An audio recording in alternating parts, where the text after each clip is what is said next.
हरे कृष्णा कृष्णा कृष्णा हरे हरे हरे राम हरे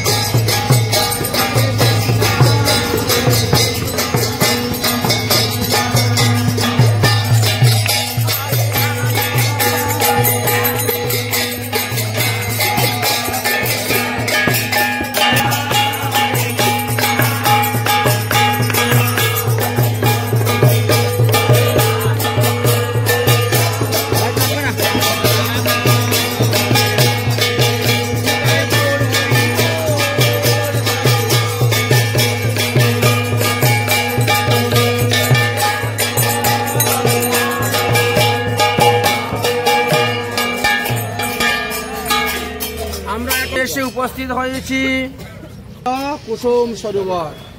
এখানে রাধারানী পুষ্পচয়ন করে শ্রী গোবিন্দকে মালা দিতে পড়া। ওই সামনে মন্দির আছে, তার ভিতরে রাধারানীর চরণ চিহ্ন আছে।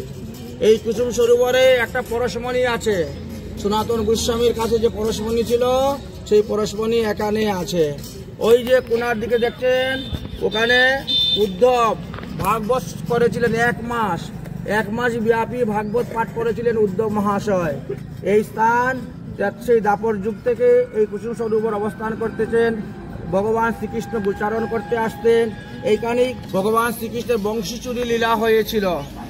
আর কুসুম সরোবরে পুষ্পচয়ন করতেন, রাধাকুণ্ডে গিয়ে স্নান করতেন, তারপরে সূর্য পূজা করার জন্য যেতেন।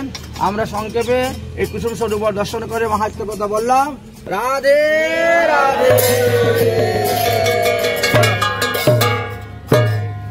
বন্ধ।